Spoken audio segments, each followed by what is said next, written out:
So guys, now I'm going to log in to my admin panel. Okay, so I'm just going to type in the username and password,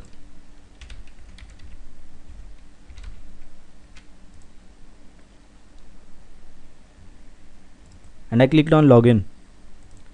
So guys, this is the admin panel. Okay, after logging in, this is the screen that you should be able to see. Let me zoom a bit out and so that you can see it better. So this is what it will look like. So you see that there are some dummy data inside, like dummy orders, and there are some dummy customers too. So I'll show you one by one how to set up your store now. First of all, this is the dashboard area. Here it will give you a brief overview of your website, okay, like about what sales, how many people are visiting your store, and so on. You can even link your Google Analytics account and get more data. Okay, so this is a very useful for PrestaShop. So now I'll take you to the second section, that is called the catalog. So the catalog has two important things while you need to set up your store. So the two things that are mostly used are the product section and the category section. So guys, let us go to the product section. So I'm going to catalog. When you keep your mouse on catalog, this thing will expand and you can go to the product section. So here you will get a list of all the products that are there in your store. So it is really easy to add new products, okay, to your store. So just click a add new button, add new product. So here you need to mention the product name.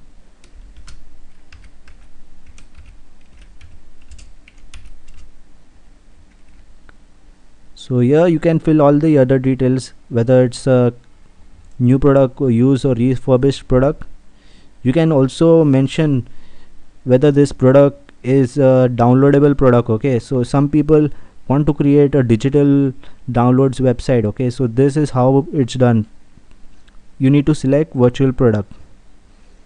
But for this tutorial I'm going to show you how to make a normal store. Okay, so but you can implement the same store to sell digital products as well.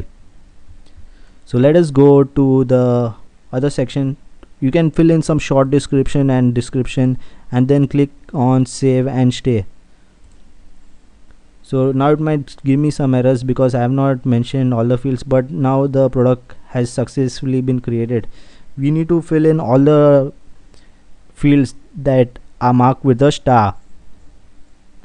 Now let me go to the prices section. So here you need to mention the unit price and for the product. Okay, so here you will see that there's a tax included automatically, so you can adjust the tax prices later on. Okay, so for now I'm going to put in 10. I click on save and stay. So the price has been updated. Okay,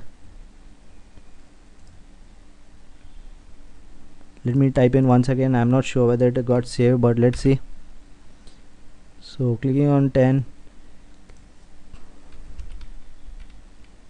100, and let's see, I'm putting in 110 for the price.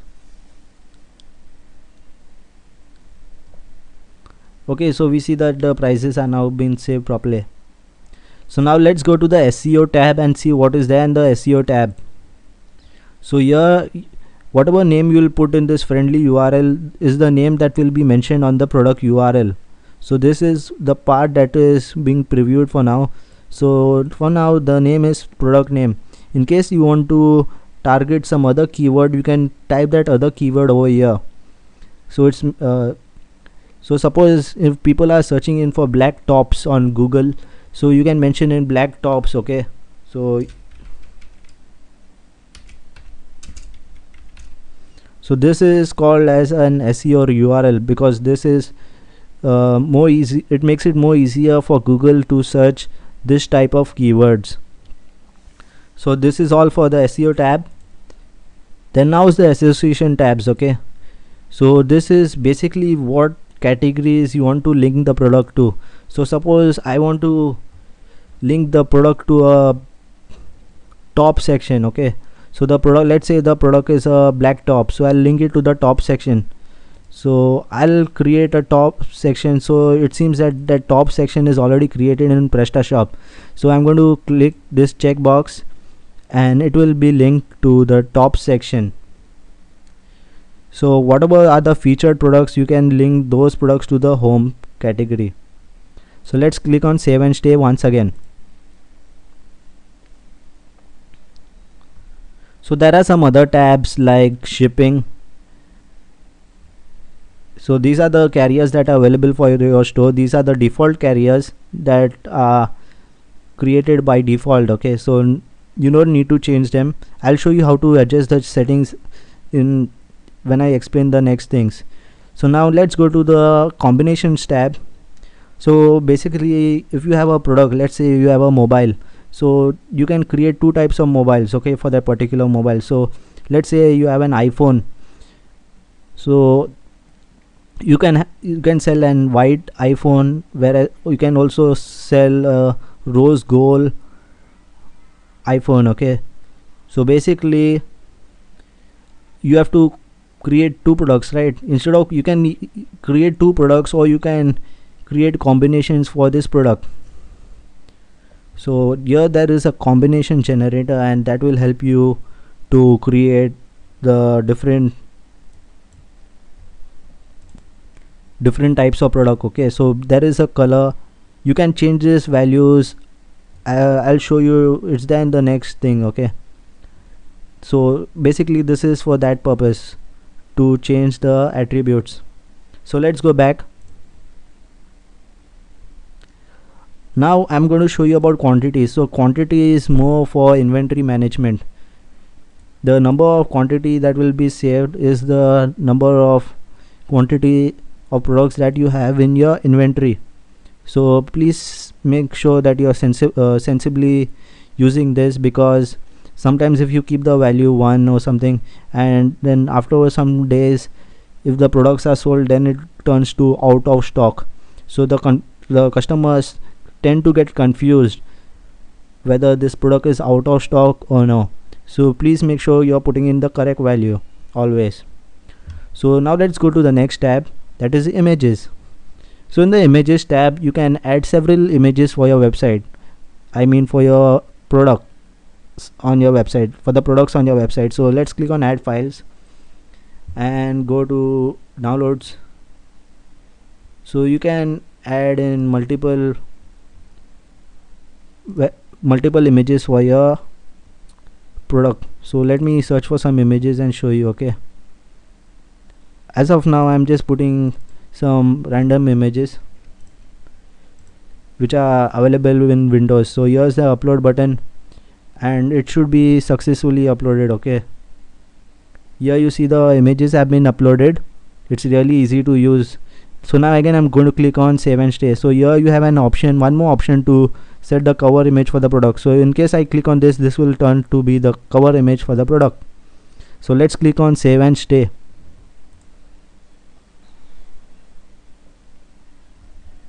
Okay, so the next tabs are features.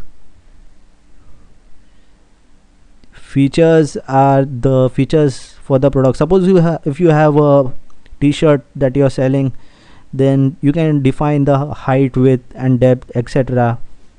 for the product. So now let's go to the customization. Okay, so customization is similar to features, but here you can help the customer enter in what values he wants to enter. For example, suppose if you have put in text fields 1, so let's click on save and stay.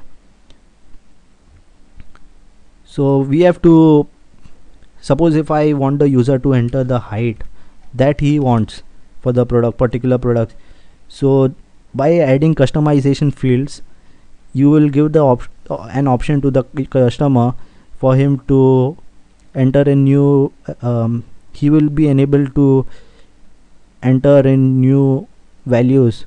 For example, the customer wants a white shirt and he wants of the size 32 and the width 34. So if I put in 2 here saying height and width, I'll show you how to add that height and width. Okay, so the user will be enabled to mention that. So while the user places the order, you will be enabled to enter this two things, okay, so that he can get the correct size for the product. It can be anything like the size, color, and it is totally dependent on you. So now let's go to the next tab, that is attachments. So in attachments, the thing is that suppose if you want to keep a brochure file that has been there for a product, okay, suppose if you are selling a product and the product has a brochure, so you can add the brochure file in this attachment, and then the customer who is purchasing your product, while placing the order, you will see, when reading the product description, he will see this brochure, okay, a link to download the brochure. So the last tab is supplier tab. So basically the supplier tab will enable you to select the person who's supplying you the product. You will get another tab, okay, that is called virtual product tab. So here you can mention whether the product has an associated file, so you'll need to click on yes.